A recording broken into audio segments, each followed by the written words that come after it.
Habits and lifestyles that put a physiological burden on the organism will often, over time, become reflected in the face. We can see this in the face of an alcoholic, a smoker, a glutton, a drug addict, and so on. The burden that these habits place on the organism manifests as discordance and imbalance in the facial features and the skin complexion. Another habit that I believe affects the face is the habit of masturbation. A masturbator's face. Someone losing their semen on a regular basis is placing a burden on their body, as the body must work to constantly replenish these substances. Some have argued that this burden is negligible, though many in the field of science and biology have written of the deep physiological value of semen and the physiological effects of orgasm and reproductive activity. The S.R. manuscript, 2 years of writing and research on the topic of semen retention. If you wish to physically own the works of the ancient archives, then this book is for you. People practicing semen retention regularly report an improvement in both facial aesthetics and overall attractiveness. Throughout history and up until modern times, many proverbs existed outlining the deleterious effects of masturbation on the organism. Expressions such as "masturbation makes you blind," "masturbation leads to insanity," "masturbation stunts your growth." These are often disregarded today, but one must ask, if such proverbs existed for so long, then are they not at the very least worthy of deeper investigation? Many writings of the past wrote extensively on the effect of masturbation and its relation to appearance. Written in the 1800s. The amorous man has a lascivious expression of the eyes and lips, and always manifests sexual curiosity when he observes females, and often turns to look at them. Or when anything is said about the other sex, he acts or laughs as if something very curious or wanton or vulgar had been said, and relishes it, because he always looks at everything through glasses of lust. Or else he unequivocally condemns and denounces everything appertaining to this subject, especially by way of obviating this evil as foul and filthy, because to him it is so. The private sensualist may be further known by his pallid, bloodless countenance, and hollow, sunken, and half-ghastly eyes, the lids of which will frequently be tinged with red, while if his indulgence has been carried very far, he will have black and blue semicircles under his eyes, and also look as if worn out, almost dead for want of sleep, yet unable to get it.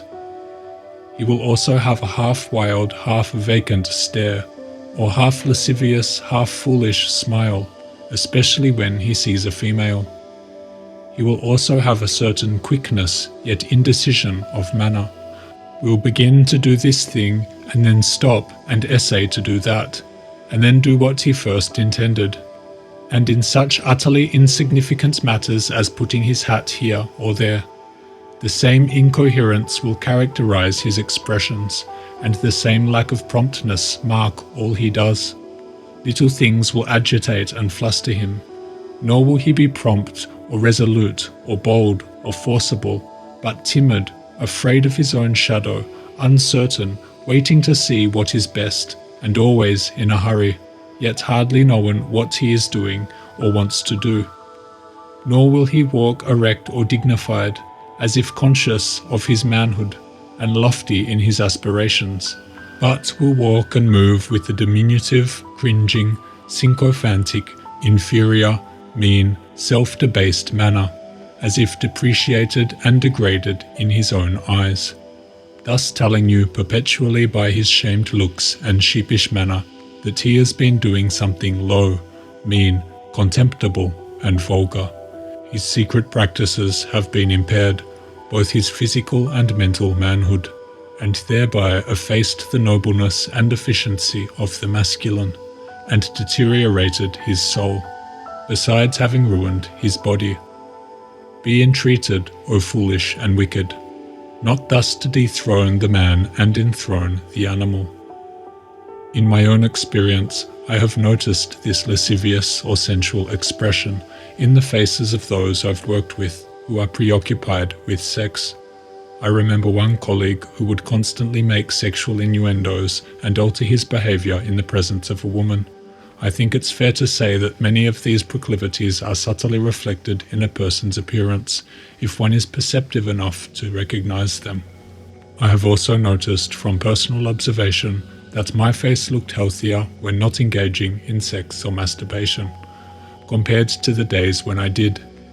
I've observed traits such as dark circles under my eyes, an unhealthy complexion, emaciation, lackluster hair, and an overall appearance of unattractiveness, especially when contrasted with the days or weeks I've gone without.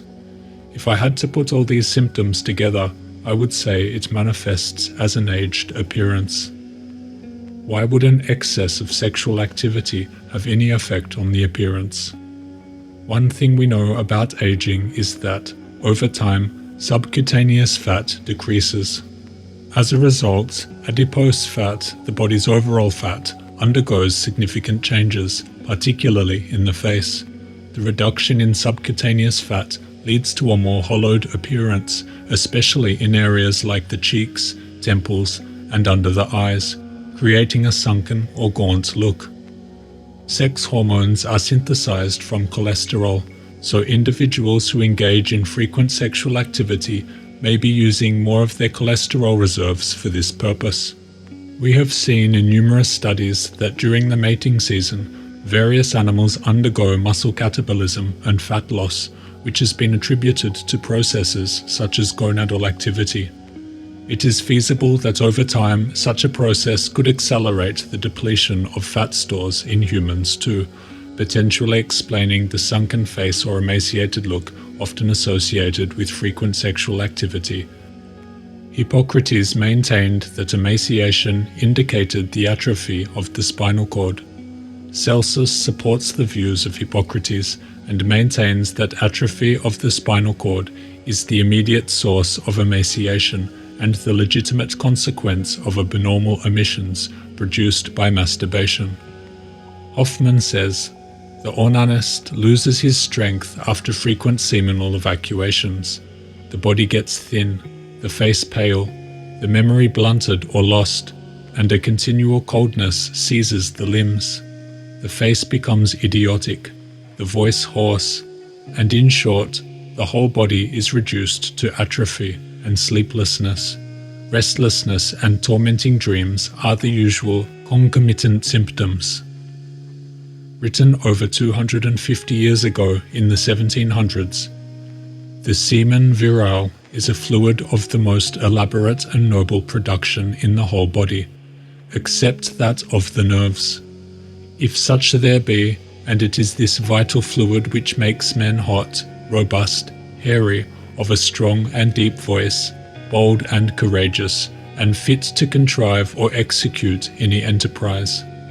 Men are proof of this, whereas those who are destitute of vital seed are wrinkled, pale, weak, of a high voice, without hair, beardless, and effeminate. Such are eunuchs. For we know from experience, when the secretory organs of this juice are destroyed by castration before the time of puberty, as is frequently done in Italy to preserve the voice, or if by any accident a man is deprived of his testicles after this age, the destruction of these marks of virility also follows. Although the voice is not a visual feature of the face, it escapes from the mouth and profoundly impacts how others perceive us, especially in terms of attractiveness and mate selection. It reveals much about a person's physiological state, from hormone levels to muscle composition and more. Often, just the tone of one's voice can provide the listener with a visceral sense of attraction or repulsion toward the speaker. This connection between the face and masturbation brings us to the possible connection between semen retention and improved facial appearance. I believe this in my own experience to be true, as do many others who report their experiences with SR. I think a healthy-looking face is in large part the result of a body that is well nourished. Nourishment comes from bloods, and it is said in Ayurvedic medicine that semen is the quintessence of the blood, and thus the conservation of it keeps us young and healthful. It is the liquid essence of life itself. Sivananda writes, "My dear brothers, the vital energy, the vira, strength, power, energy, courage, that supports your life, which is the prana of pranas, which shines in your sparkling eyes, which beams in your shining cheeks, is a great treasure for you. Remember this point well. Virya is the quintessence of blood. 1 drop of semen is manufactured out of 40 drops of blood. Mark here how valuable this fluid is. A tree draws the essence or rasa from the earth. This essence is circulated throughout the tree, its twigs, branches, leaves, flowers, and fruits. The shining colors and life in the leaves, flowers, and fruits are due to this rasa. Similarly, the vira, that is manufactured by the cells of the testes out of blood, gives color and vitality to the human body and its different organs. According to Ayurveda, semen is the last dhatu, that is formed out of food. Out of food is manufactured chyle. Out of chyle comes blood. Out of blood comes flesh. Out of flesh comes fat. Out of fat comes bone. Out of bone comes marrow. And out of marrow comes semen. These are the sapta dhatus, or the 7 dhatus that support this life and body. Mark here how precious is semen. It is the last essence. It is the essence of essences. The vira comes out of the very marrow that lies concealed inside the bones. Just as bees collect honey in the honeycomb drop by drop, so also the cells of the testes collect semen drop by drop from the blood. Then this fluid is taken by the 2 ducts or tubes to the vesiculae seminalis. Under excitement, it is thrown out by special ducts, called ejaculatory ducts, into the urethra, where it is mixed with the prostatic juice.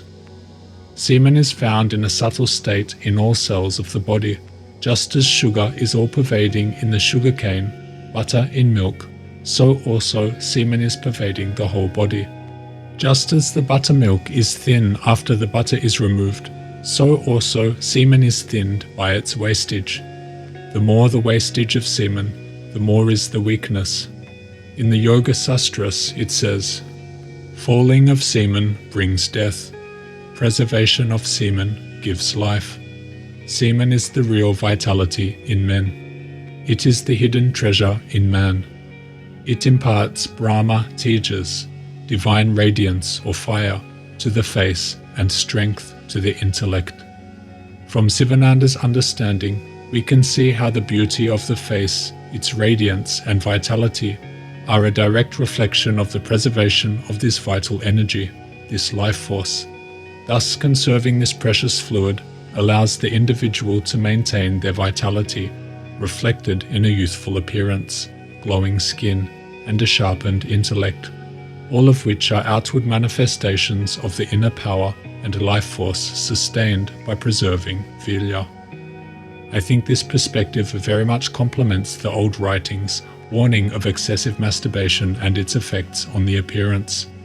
Both perspectives recognize the value of conserving these fluids or this energy.